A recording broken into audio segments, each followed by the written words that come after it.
wellnesscouch.com, streaming wellness into your lives. You're listening to A Quirky Journey, the Healthy Family Podcast with your hosts Jo Whitten and Leah Follett.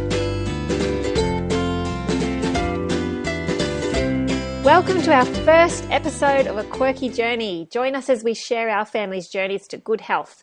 You'll find plenty of inspiration, tips and recipe ideas, as well as stories from everyday people who've struggled and overcome health problems and diet challenges in their own families. I'm Jo Whitten, author of the blog and book Quirky Cooking, and I'm here with my friend and health coach Leah Follett, who will be my co-host on this show. Hello, Leah. I'm so excited. You have no idea. Me too. We've been planning this for a while and talking over ideas and trying to work it out. And so this is our very first one. So yes, we should explain how we got this idea and how we met, Leah. Okay, do you want me to start? Yes. Or do you want to start? No, you go. Okay, me too. Okay, my turn. So, recently moved to Sydney, got dragged out to an amazing restaurant, and I had a huge discussion with a chef. And ended up in his kitchen, and we were talking about how to prepare lentils and chickpeas and how important it is to soak them and phytic acid. And then we started talking about paleo and primal, and it got into a big messy discussion. Anyway, maybe a month later, after I met that chef, I got a phone call from him and I had to meet his friend Jo. And I had no idea who Jo was because I didn't follow her blog and I didn't follow her things on Facebook. And you had no idea that she had a cookbook out. And she's like, oh, I'm kind of busy. I've got a recipe book out. And yeah, totally had to go and stalk her and find out who she was. It took me 2 weeks to realize the gravity of the amazingness that I'm actually get to work with. But yeah, that's kind of it. And then we've started doing a bit of coaching, and I've been up to visit the babies. I came up and stayed a few days. We've had a lot of fun together, just getting to know each other. Yeah. So that's kind of it, isn't it? Yeah, well, I should say the reason why our good friend Fuad, the chef, he's the chef at the Chickpea restaurant in Sydney, and he will be joining us for some of these podcasts when he can, when he's not too busy cooking. And he introduced us because we had some health issues in our family that were very similar to things that Leah had been through. So Leah's been working through the same kind of diet that we're just embarking on. Yes. And so he linked us up. And it was like instant connection. I know. It was like instant BFF. It was like love through the phone line. Sisterly, it was crazy. We had so many things in common, and it was like listening to myself, and I just sat there on the phone. I think we were on the phone. Our first phone call was like an hour and a half, and I just sat there nodding in agreement. What, going to sleep? No, not going to sleep. I was like in agreement, and I'm just like, yeah, I'm still here. I'm just nodding, like it's because it was so familiar. Yeah. And coming from that place and then being able to share that with someone else was just amazing. Someone else on my page that's walking my journey that actually knows what it feels like to be going insane and chasing your tail and reading and finding new information. It's just, there's so much out there, and it's really hard to get through to the stuff that actually works and that's actually practical. Yes, and when you find someone who's walked that path before you, it is who's helpful. Equally insane. Who's equally insane and crazy and lots of fun, of course. Yeah. Fun comes into that, yes. Yeah. And who doesn't think it's weird to eat broths and stew for breakfast and, all these things. It's good to find other people like that. Are you telling me you don't have cereal? I don't. Oh, dear. That's going to stretch the friendship. Oh, no, come on. I know that you don't either. I don't. No. But I do miss the simplicity of a bowl of cereal sometimes. So making breakfast and being organised is absolutely key to success. Yes, it is. So we have lots and lots and lots of tips and ideas and things to share with you. And, well, I'm speaking from my experience as a mum, and so is Leah. I'm an author of the cookbook, Quirky Cooking, as I said, and my blog is Quirky Cooking, and I speak at cooking classes and health seminars and things about whole food and just whole food journey with kids, basically, how to do it. And Leah Yes. Yeah, I work as a health coach. Yep. I am a homeschool mum, so I've got my two kids at home. Oh, yes. That's another thing we connected on. Yeah, definitely. So having my two boys at home and, education coming first for them is number one. And then with the rest of the day, just helping out people where I can and trying to support them through their health. So yeah, where are we up to? What's next? Okay, so the reason why we're doing this, that's probably what's next. Basically, we've said a bit about it, but we both have kids with food restrictions. We both have some food intolerances and problems ourselves that we're trying to work through. And there's the whole community around the support, the helping each other with getting through just the everyday stuff that you have to deal with when you have diet restrictions. And I think some people, well, we all at times get really overwhelmed and tired, and how am I supposed to keep up with all this? So it's just, we want to encourage you guys, and we want to encourage each other. Yep, totally. We do. And it's amazing how much support you actually get from a Facebook page. I am currently astounded by the amount of time and effort people go to sharing their journey or posting a question, and then some other random person will come along and just donate that 15 minutes to really explain where they're coming from and the success they've had. And it's, it's good, isn't it? It's just beautiful. Just to watch it unfold and just go through and read those, the kind words and the support and the, have you tried this? And, that information sharing, it's beautiful. It is, because it's like I often say on my Quirky Cooking chat group, people will come on there and say, well, you've got to be careful, not to give information as if you're a health professional. And I never do. And I don't think the people on my page do either. But it's more like a group of women sitting around, and men, there's guys in there too. And men. A group of like-minded people sitting around having a chat, sharing what's working for them. You go to a friend's place and you sit around and have a cuppa, and you're sharing what's happening in your lives and what's working and what's not, and you're asking each other, have you got a good naturopath, where do you go? Or you're asking these kind of questions, just to have that support of people that you can chat to about that kind of thing. Well, it is, and people do feel a little, and you don't feel alienated either, and you feel supported, and you know that maybe not everything they say may be perfectly right for you, but you take what you can and you use that. And you find what's helpful and what's not, you discard nicely. Well, that's like discard nicely and kindly. And hopefully people do that with the information that we're trying to convey or impart, like it is just information sharing. It's a lot of love sharing.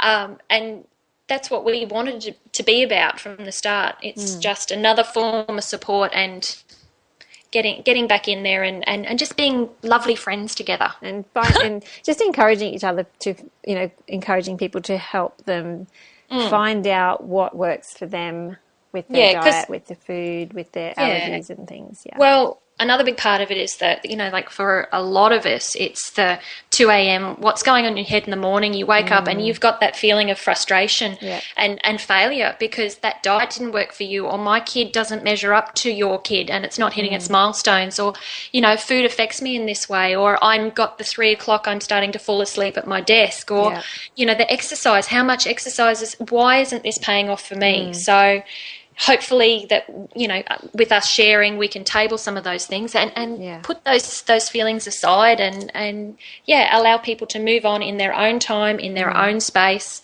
and pick and choose from what we've got to offer. And both Leah and I have been through different ways of eating, so we can understand different, everyone's on a different part of their journey, and you'll find that it won't ever stay the same. Like the way that I eat now is totally different to 10 years ago, and it's different to 5 years ago, and it's even different to a year ago. Actually, it's different to about 2 months ago. For me, it changed again. 3 months ago it changed again, and we thought we were doing really well, and then new information came along.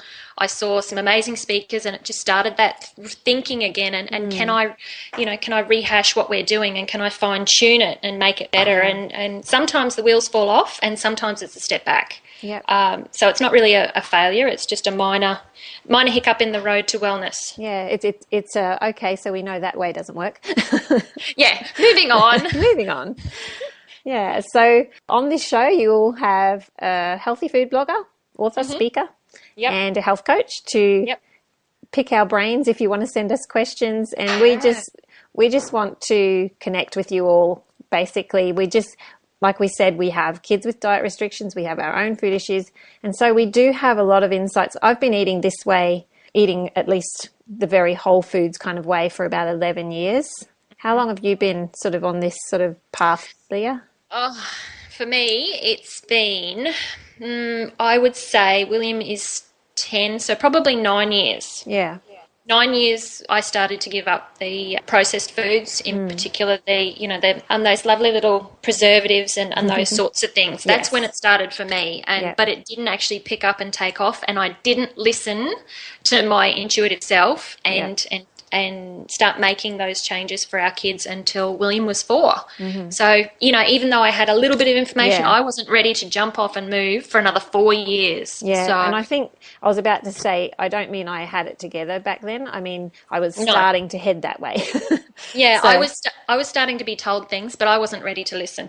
Okay. I was very eager to change, but it's just like that whole, I don't know where to start. What do I do next? And if I don't have this, what am I going to eat instead? Yep. And well, it was so different for me from what I was used to, from what I grew up and with, and what I was currently making, and my head and mindset at the time. Might have had something to do with where I was working.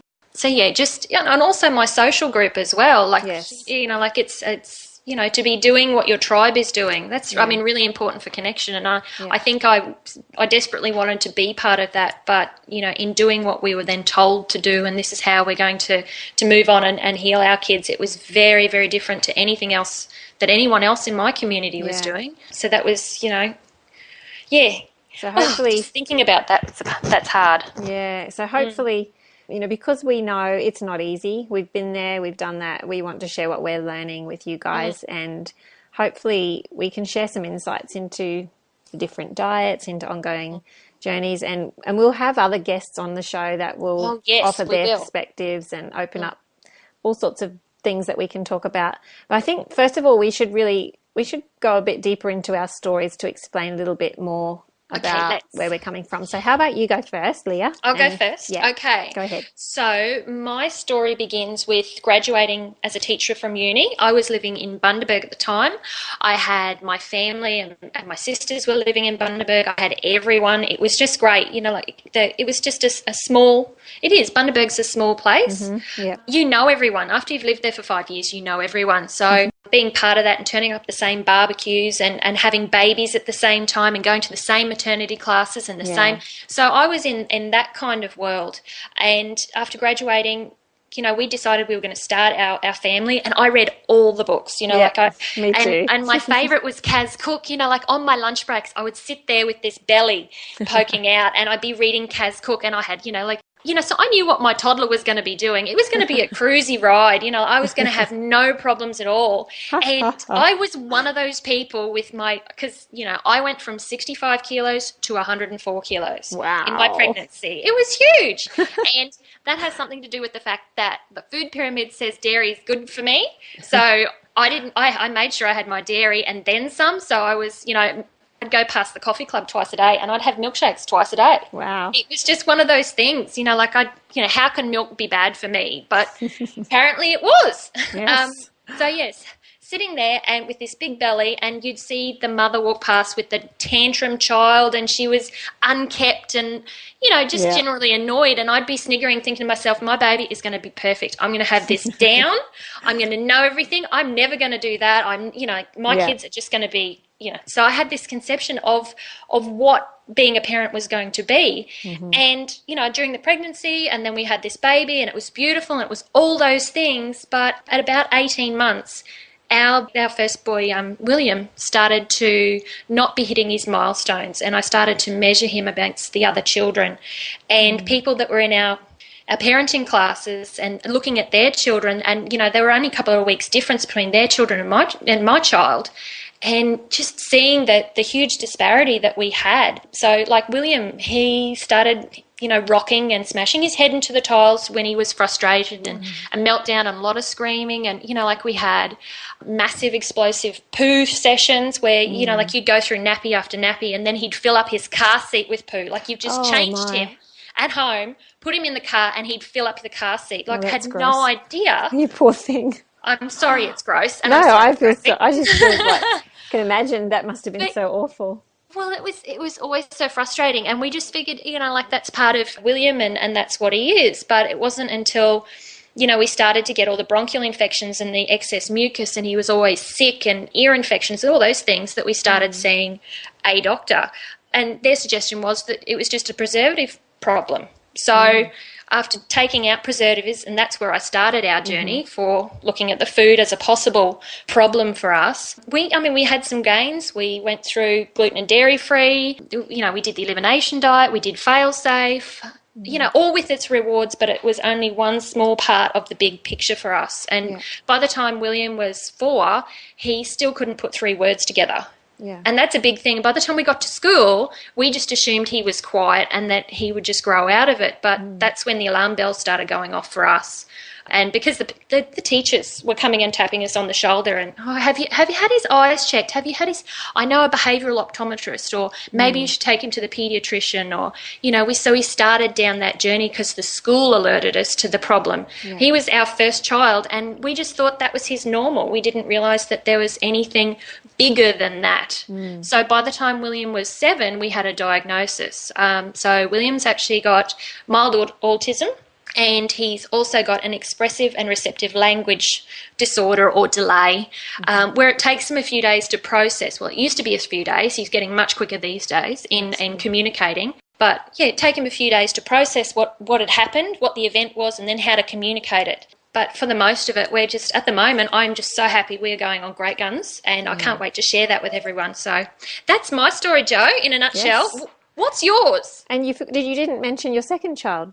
Oh, well, I didn't want to take up all the talk. But she does have another one. Gabriel, my little redhead. Oh, okay. So when we had Gabriel, we had already taken out all the preservatives. So we'd done that part of the diet. And when we had Gabriel, because by that stage we knew that, gluten was kind of a problem.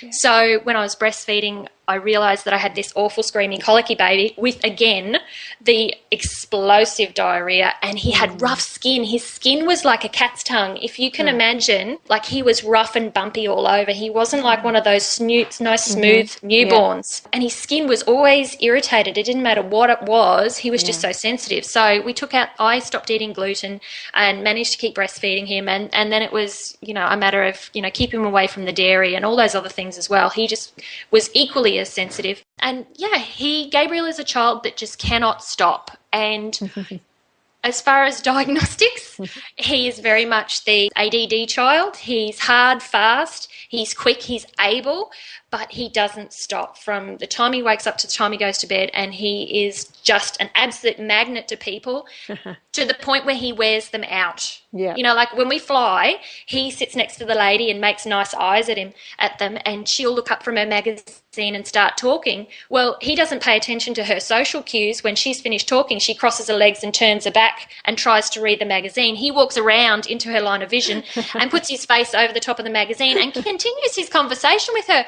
And he does not understand that that's enough. He doesn't care that you've had enough because he hasn't had enough. Yeah. So I've got, 2 kids completely. One's nice and quiet and calm and very aloof, but that's because he's a little slow with the processing. And the other one is hard and fast, and he's like someone's given him Red Bull or one of those other guarana-based drinks. You don't ever want to give my kid caffeine. No, that might. Is there a similarity with you there? Yes, and you can speak to Sarah Stewart. She's one of the hosts of that Paleo show. I saw her a few weeks ago, and I'm like, do you notice anything different? And she's like, no. And then I'm like, I gave up coffee, and she's like, actually, you are calmer. So this is me. The only stimulant I've had is chocolate today, and it's raw chocolate, which I made. Well, lucky you, because I haven't had chocolate for weeks. Oh, dear. But, yes, I'm surviving. Oh, I'm so proud of you. Yes, I know. I'm proud of me too. Okay, so I'll give you a bit of my story. Probably a lot of you who are listening might know a bit of my story, but so I grew up basically eating whole foods. My mum and dad, we lived in Cairns, and most of my growing up years, we actually lived all over the place and America and everywhere. But Mostly in cans, and so all the lovely tropical fruits and vegetables, and the backyard full of growing things, and the next door neighbours that owned a trawler, and we ate fresh seafood, and it was just beautiful local food, lots of stuff bought from the markets or grown in the backyard. And I learned to cook from scratch from a very young age, and Mum and Dad always encouraged us to get in the kitchen and experiment. And, it was a great way to grow up. I didn't grow up with all the packets and the boxes. We didn't just have cereal for breakfast. Actually, we never had boxed cereal. We had. Don't you wish you did? I used to think I used to save up my money and go to the tuck shop when I had enough money and buy a white bread sandwich with a piece of ham in it. It was like, oh, bliss. Oh, no. I know. Not white bread. Because my mum made all our own bread, and it was heavy. I know. Were you the kid at the birthday party that just hogged the fairy bread? Because that was me. Probably. Oh, it was like heaven. Yeah. And I had, in my lunchbox, I had apples stuck together with peanut butter. My mum was before her time. Yeah. We used to have alfalfa and peanut butter sandwiches. Mm-hmm. We used to have cheese and Vegemite sometimes.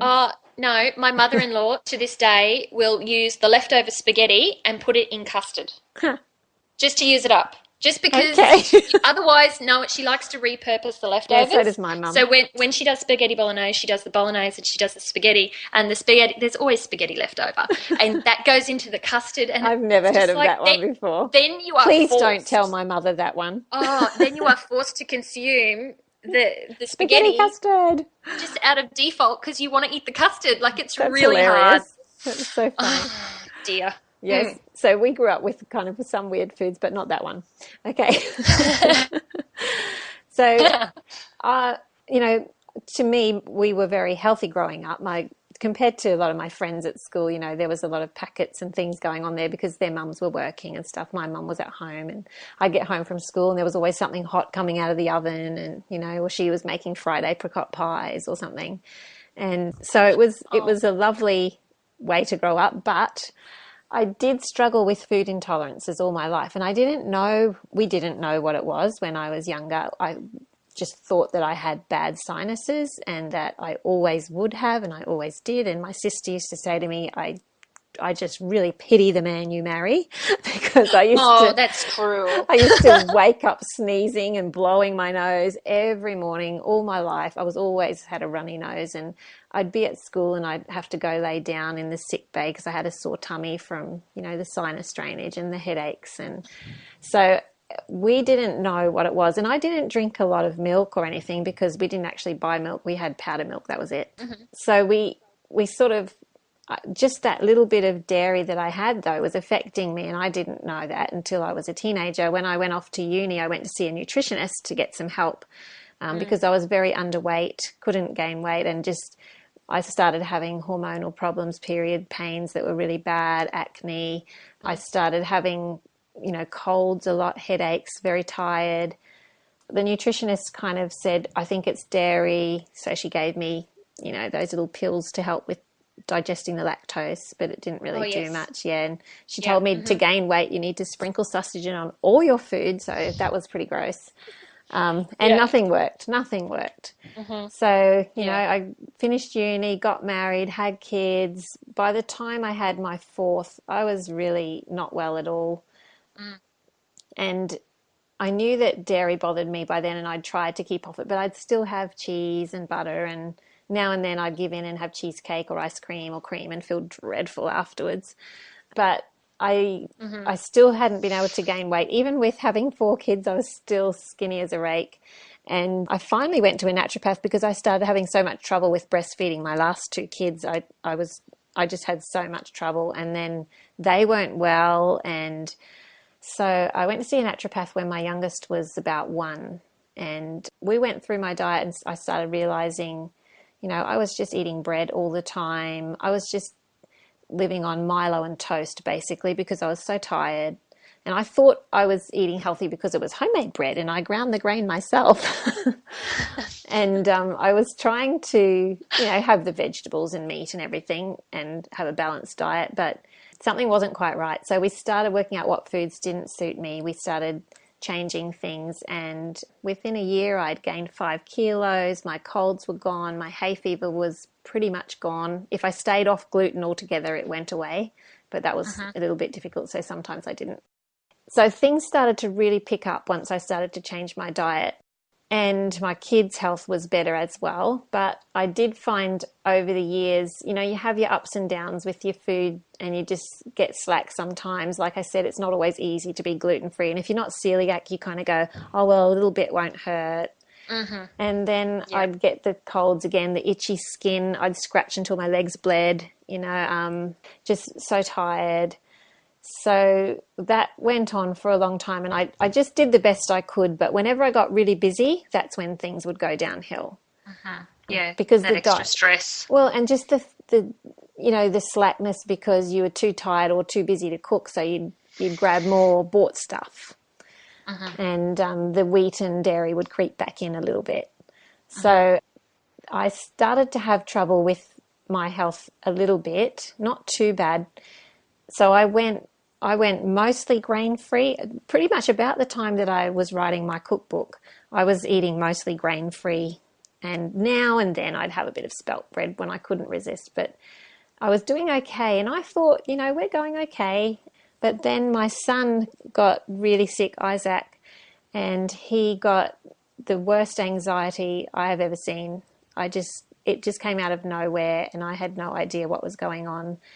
And all I could think, because it was totally irrational, I thought the only thing I could think of was gut health, because he has always reacted to dairy. He's the one that when he was little, if he had some ice cream, he'd be constipated for a week, laying on his bed, lethargic, not able to do anything. So I thought, okay, we've gotten really slack the last year or two. I'm going to have to tighten things up. My eldest daughter was having troubles with her health, and we'd done all sorts of allergy testing, and she had not been able to get any help from that. Everything came back, no, it's fine, everything's fine, but we knew it wasn't fine.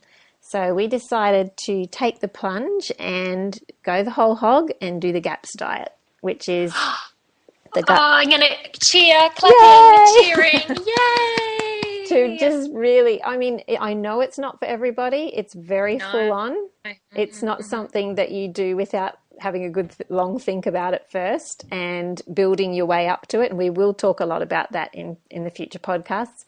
But that's what we decided to do as a family. And so that's what we're on at the moment. And I've probably gone over my time here, so I better shut up.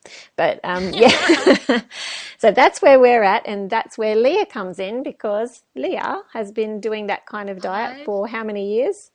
So 3 years. Yeah. 3 years, and when the wheels fall off and we start to get sick, we always go back to GAPS. Yeah. We've been on a modified GAPS, so we don't have the dairy and the legumes that GAPS promotes. Just because it's not right for us. So yeah, that's where we are, and we just keep coming back to that. Yeah. Every time we get sick, we start making the broth. Well, actually, I make broth. We have broth all the time, but you know, the kids really get an extra dose of that, and we ramp it up when we start to get sick again. Yeah, definitely. So that's where we're coming from. Phew. That was probably a bit long, sorry, but yeah, we just want to really show how that, you know, we've made different choices with our families, that some have helped, some have not helped, and we're going to go and table all our failures, aren't we? And we're going to see if we can fast track some things and dispel a few beliefs that we've got, you know, like or beliefs that we had. So, yeah, especially when you start going down the road of gluten-free and but it's not gluten, I'll start buying all the processed gluten-free things. And then all the things that ensued from that for us and for my family. So just, you know, because it is, after all, just another packaged food. That's right. So, yeah, I mean, I suppose we can talk about why a healthy diet just isn't enough. Yeah. Do you want to go there? Yeah. Yeah. Okay. That's one thing. Like when I talked to my husband about doing GAPS, he was just like, "Oh my goodness, you know, it's just so much." He didn't want to change that much. He was still on the wheat and the dairy and everything. So because he's got like an iron stomach and can handle anything, so he couldn't understand why we needed to go so crazy with our diet. And he said, "Whole foods should be enough." And yes, it should be. And I wish it was for us. And for a lot of people, it is enough. But for some of us who have compromised guts, or, you know, your gut flora is not what it should be, you've got to really heal that before you can even handle some of the basic whole foods that other people have no trouble with. Well, that's right. So, and, you know, like if you're not fixing, because after all, a lot of the allergies and a lot of the autoimmune diseases, that all stems from inflammation in the gut. And because the gut's not working, because it has holes in it, because of irritations, because it's not being able to heal, because of the, you know, the constant, you know, like you've got wheat for breakfast, wheat for morning tea when you have your cakes and your muesli bars, and then you've got wheat on a sandwich, and, you know, like it just gets bombarded with all these things, and then all the viruses that we've got going around and the common cold, and, you know, that knocks your immune system out for a few days and slows the gut processing down. So they've got this plethora of things that go into upsetting the gut, and it's, for a lot of people, you go back and you fix that, and then, you know, over a course of a year or 2 years, you can start reintroducing those foods that you desperately want to bring back in, and it's a matter of trial and error. Sometimes you don't get things back, but sometimes you can reduce your allergies vastly. Yeah. So I'm desperately hoping to get butter back. Yeah, it is a matter of trial. Are you? It's just because you like Pepe Saya butter. I love butter, but I can't have it right now. No. It seems to be messing with me. It always has, to tell the truth, but I'm hoping that I can eventually handle a bit more, at least if it's cultured.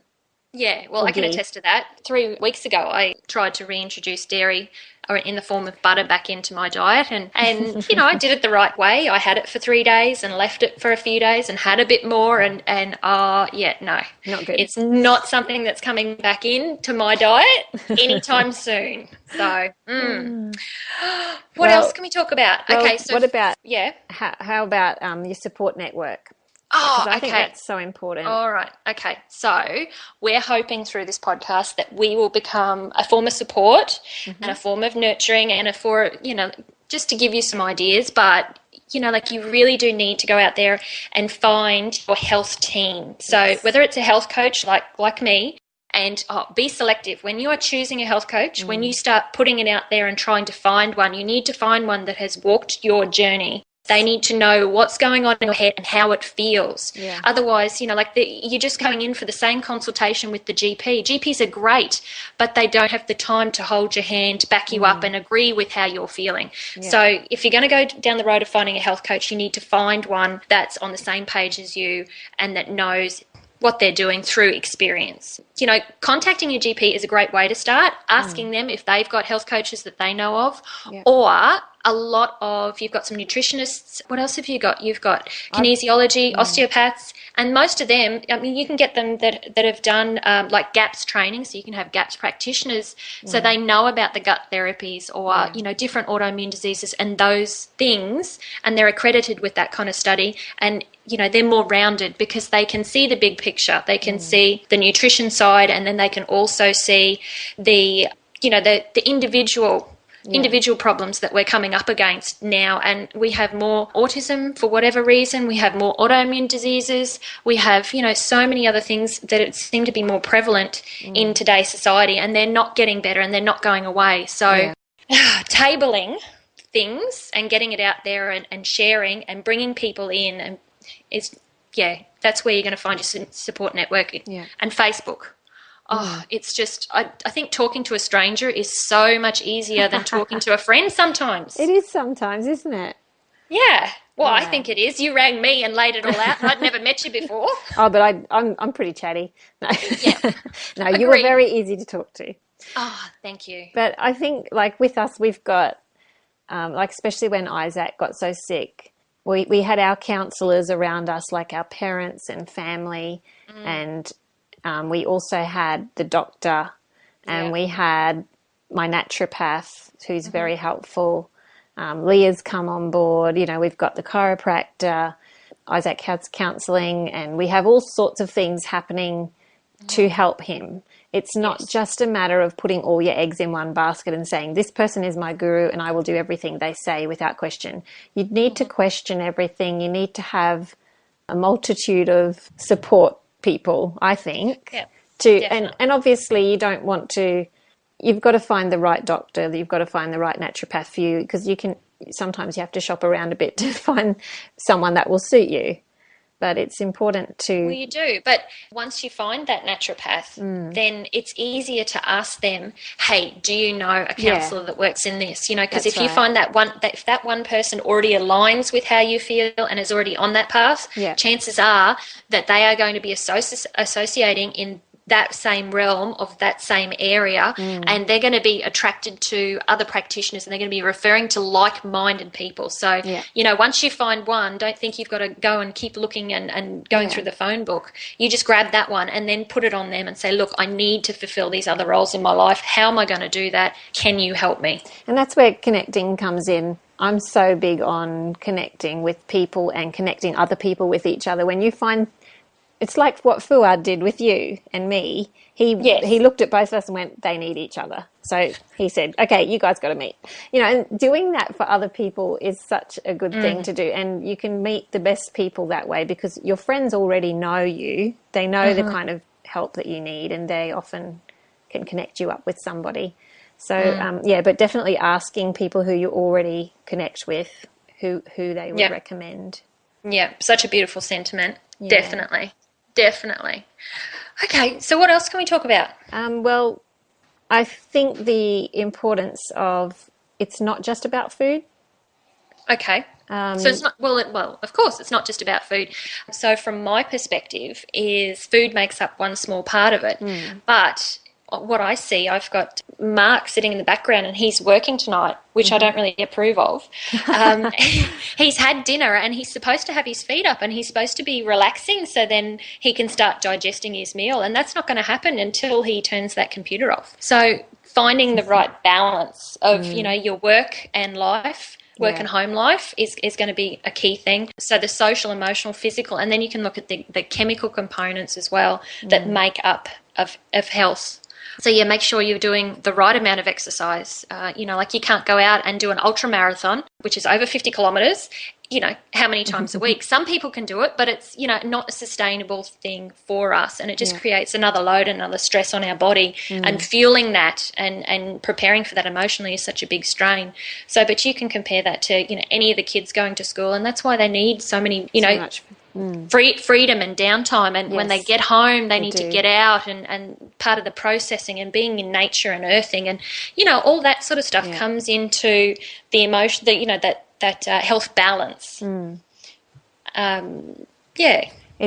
just think it's really important that people realize we're not saying that food is the only answer. It's always something big for me. I always go back to, okay, is there something we can improve in our diet that could help? Basically, that's what I'm saying.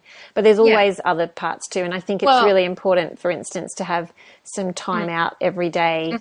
Right from the time my kids were born, I made sure that they had times where they had alone time and I had alone time. Because I think it's very important for all of us to have that, you know, like you're saying, relaxation. So they can, and also to learn to preoccupy themselves and be comfortable in themselves, you know, that they don't need to rely on somebody else as a source of stimulation or, you know, emotional feedback. They've, you know, like that's processing time that they need to learn about themselves and how they feel and how they relate to situations. You need time to sit and think as a mum too. I think it's very easy. I know. How nice is it when you've got no one talking at you? It's lovely. I just love it. I mean, and we don't get a lot of that because we're homeschool mums. Yes. So we disappear. Well, I do. We do. You're just like sneaking out and hanging out the washing. Oh, it's heaven. Do you know, grocery shopping all on my own. So lovely. No, I hadn't worked that out. Oh, you haven't got that one? But for me, like, so we go to the organic markets and we get our you know, our veggies and our meat, and the farmers come in, and it's just great. It's beautiful atmosphere. I love the markets. But I've still got to go to the store. So I go to a Wholefood store to get those things. But I am friends with everyone in that store. So when I get there, it's like catching social time. Yeah, same here. The new product. Well, it is. Every time I go to the Wholefood shop. Alone time. And it's the drive time for me. It's driving, leaving the house in the car and getting there. That's where I love get my alone time because. Do you? I love driving. Well, Well, actually, the other week when I came up to stay with you, you took me on a little drive, didn't you? No, let's not. Okay, just for my credibility, okay. So I don't do car rides. I normally drive because it's the only way I stop from vomiting. I don't like it. That's just the way it is, and that's the way it'll always be. I didn't know. No, I wasn't going to say that. I had to suck it up. Hey, like I would have let you drive. Okay, coming in there. I know. Well, I don't think I could have done that road. How far and how many turns did we do? Oh, well, there's a part of the drive from the coast up to where we live, and it's, let's see, 230 curves in about 13 kilometres, is it? I think it's something like that. That's just insane. Yeah, it's pretty insane. It's up the mountain, curvy, and it takes about, 30 minutes of constant back and forth hairpin bends. I would like to say that I am presently standing in my lounge room in the middle of Sydney, and I don't think I'd do that many corners when I drive home to see my parents in Queensland. I get in the car for 12 hours, and I'm sure I don't do that many curves, and I'm sure I don't go up that high either. Oh, I love it. It's so much fun. I love driving, and I love curvy roads the best. Oh, I think the view is the only thing that was stopping me from spewing. Oh, that's good. I'm glad you had the view. I did, but I had the window down and I was deep breathing. I was trying to be mindful and stay calm. Oh, it was a mess. Well, you did well. I didn't realise you were having such a hard time. I know. I should have taken like C6 tablets or eaten like a whole heap of ginger before I got in the car to come up. Okay, well, if anyone next time I come, I'll know. If anyone else comes to visit me, I'll just bring you ginger tablets. Okay. Yeah, definitely. We got distracted. We did. That's okay. So what's some of the assumptions that we make about food and diet? Going back to my own pregnancy, it was the food pyramid. Yeah. Like that was a lot of weight, and I was convinced that was good for me and good for my baby, but it just wasn't, and I had no idea about that. The amount of grains that and the amount of, like, even gluten. Well, that's how I was eating. It's in everything. That's how I was eating when I got sick. The food pyramid. And bread was my main bit of food. And like I used to live in a world where I assumed that bread and those starches and those milks and gosh, God forbid, Mark used to have for breakfast every day 2 pieces of white bread with the frozen pies. He'd put them in the microwave and he'd have a pie on each piece of white bread, and then he'd have a piece of toast on top, and that was breakfast. And for 2 uni students, and he would smash them, so he'd have a pie sandwich, 2 pie sandwiches, that is the weirdest, and a cup of coffee. I know, so but funny. That's where we thought we would and get that all was our nutrition from, because, well, that's what we could afford as well. I never even considered that there was this whole world of options, in the green section of the supermarket. Yeah. So I probably didn't own a pot to boil anything at the time. But, you have no idea. Well, actually, you probably do. You were a student once upon a time. No, but see, I lived at a hostel with house parents, and I was cooked for the whole time like a family. Oh, serious? Yeah. Oh, no. We lived in Bundaberg, and it was cheaper to build a house than it was to rent one. So we built a house and had a mortgage. Wow. And then both had jobs and both went to uni. That's crazy. Yeah. We would wait for our parents to go on holidays, and then we would remove the entire contents of their fridges and put them in ours. And when they came home, they'd have no food. That's hilarious.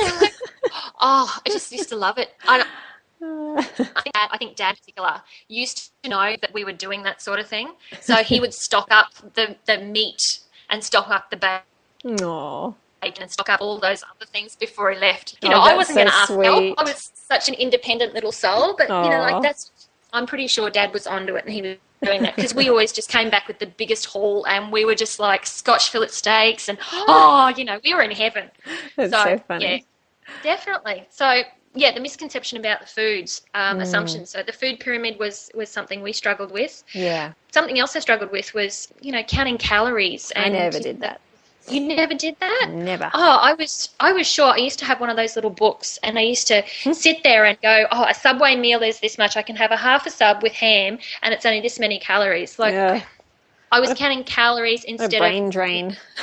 Well, I know, instead of nutrition, instead of nutrient dense food. That's right. concerned about the math of it rather than the vitamins and minerals I was feeding myself with. And, so really struggled with that. Oh, what about when you go to the health food shop? Yep.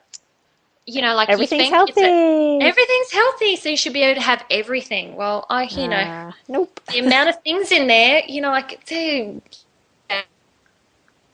that even how to read your labels properly and understanding what your ingredients about and where they've come from and all that really plays into, the success of health and recovery, I think. And it all comes back again to what suits you, because what suits you might not be what suits somebody else. And there's a lot of things in the health food shop that I couldn't eat. I'd be sick as. Yeah. Well, I met Karen Smith the other day. Yeah. And she's a raw vegan. Yes, she is. Oh, I had no idea. Yeah. Oh, so that just blew my mind because, that's the first raw vegan I've actually met. And I would love to go through her pantry and see what's in there. Yeah. But, because we don't eat legumes and because we can't tolerate them and process them, that whole section of food is completely out of our diet. Yeah. And I don't know how I could function on those things, but she is radiant. She's glowing. She's so full of energy, and head is just, she motors through life. Yeah. It's brilliant. It really is, remarkable that she gets such an amazing response from the food that she chooses to power herself with, and yet that wouldn't be sustainable for me. No, me either. I couldn't. I just have to have my protein, lots of protein. Yes, I get very weak and hungry if I don't have a lot of protein. Oh, that's for me is lots of fats. That's when I need to have, a spoon of, coconut oil or some avocados or that's true. Some I do eat macadamias or I eat a lot of fat with my protein. It's not lean protein. No, it's not. No. What else? So maybe just things like with kids, trying to help them to fit in with other kids. And I know with my kids, they get, especially as they get older and they go to school or teenagers, I know. You go to a party, you've got to have party food. You've got to have or if you have a party and kids come over, you've got to have all this junk. I know. They've got to have certain things in their lunch boxes. It's such a peer pressure thing. Well, it is. And the whole, that's been a big learning curve for my kids going on the GAPS diet, to learn to be okay with being different. Mm-hmm. And that's a hard lesson for a kid to learn. But a 15-year-old boy finds that very difficult. Yes, but it comes back to the society and our perception and what's being marketed to us. So it's not our fault that we haven't learnt those lessons by 15. It's what is perceived as food and what is perceived as socially acceptable as well. And like you're only doing the best for your child if you're buying the organic thing, or you're only doing the best for your child if you've got, all these little different packet things in there, the things that make them happy. Well, like it might make them happy mentally for a period of time, but it's not making their little bodies happy. Yeah. But them being able to associate that sort of reward, it's a huge learning curve. And like just trying to that social inclusion, like for us sitting down and sharing a meal, that's a big connection thing. Yes, being definitely. proud of what you put on the table and enjoying it and being switched off from all the iPhones and the computers and the TV and that also, sense of togetherness. And also the cooking together I find really helps. Yeah. If the kids are part of the preparation, they're a lot more happy to eat it. Yeah. Oh, but we'll talk about all that in more detail. Oh, definitely. Yeah. Yes, let's do that. So what else can we jump forward into something else? Like how much everyone's time are we taking up? Yeah, we're taking a lot. Are we? Well, we've got a lot to say. This is our first one. This is our first one, and we'll probably try and not make it so long next time. We promise. Okay. So, do you want to go? Do you want to speak? Go. You okay. go. Well, so quickly, let's just move on to let's look at how to do it. Let's look at how to make changes, lifestyle changes, successful ones. So I love Brett Hill. Yeah. He is my guru when it comes to change. He's got a book out. It's called How to Eat an Elephant. Yeah, good and book. 90-something chapters. Each chapter but they're little. Is a page and a half. Yeah, they're little. They're only a page and a half. Yeah. But you just choose the chapter and you try it, you do it, and then you do it till you're bored with it. And then you move on to another one. Mine has lots of pages folded over. Does yours? Oh, has it? Yeah. No. I went through mine and I'm like, done that. I'm like, high five for me because I've already done that. Oh, yeah. So, I've got a few pages fold over and then I hand it to my husband and say, okay, you need to read these pages. No. So I think page number 4 in that book is about water. So you've just got new water filters this week that I know of. So you'll be able to unfold that corner. I do. I know. That was one of the ones I had to tick off. Yay. Yay for you. Okay. So making an informed choice. Yeah. So for you, it was about learning about the GAPS diet, really understanding it, reading the GAPS book. Yes. And knowing and preparing. So you can't make any sustainable change without knowing your outcome and your direction. I think we spoke about support, especially with your husband. Yes. Or your wife or your family, just to make sure that everyone's on the same page, because no one wants to be left behind. And it's really hard. Like for us, when we started, for Mark, it was, like, why are we doing this? And what am I going to eat? And, exactly. it's got to be, he's got to be able to carry it to work. It has to go in quickly. It has to be, and then fitting into a budget. So being informed and making that fit, so you're not going to have that as a hiccup along the way. Is probably, that was our biggest hurdle, was like all these changes had to happen, and I don't know about everybody else, but I think usually it comes down to the women are the health coaches in the house. And they're the ones that are, is for you too. So making sure that everyone's on the same page and there's just, support throughout the whole house. So even if one person is sick, it's one in, all in. And, because I don't believe in making 3 different meals for every member of the house. No, me either. It's one in, all in. So it's, if your kid can't have dairy and the other kid can, that's it. We don't have dairy in the house. It's your choice outside of the house, but in the house, we're supporting that person. Yeah. One of my kids got a bit, upset when I said we were going to do the GAPS diet, and he was just like, I don't want to do it. And he went off one night, and I said, well, that's fine, but you can cook all your own food and I'll be cooking GAPS food. So that kind of ended that discussion. Once they realise how hard it is, I don't actually have anything in the house that we can't eat. So he'd also have to go find a way to the shops and buy the food and then make it. So that hit that on the head. But he's doing good now. Oh, all your children are beautiful. Oh, I really loved them. I was really upset to leave. I just want to take them with me. Well, Isaac's looking forward to coming visiting you in Sydney. Oh, well, yes. No, he's definitely coming. We've got some hanging out to do. We've got touring we've got to do. That's right. Okay, have we got any time for anything else? Oh, can we talk about where to find our information? Yes. Okay, so you're going to put it on your Facebook page? Yes, I'm going to. So I'll do blog posts each time we do a podcast and have something there where they can click on the links to the different things we've talked about, click on the link to the GAPS book and have a look at that, websites that we've found helpful, all of that sort of thing. So anything that we refer to in the podcast that is online somewhere, we'll make sure there's a link so you can click through easily to it.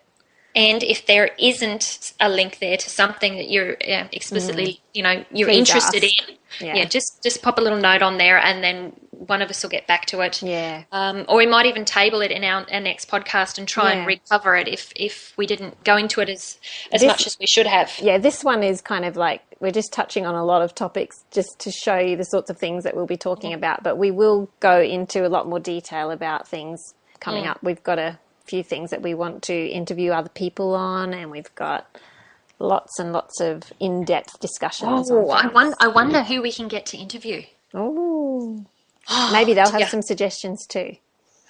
Well, that'd be good, and hopefully some practical information. Yeah, but I think, like you were saying earlier, it's good to have the support of your GP if you're making changes, and give them some feedback on how you're going, and just asking those questions. If you're not well and things aren't really helping, you've got to ask questions. You've got to keep pushing. You've got to keep looking.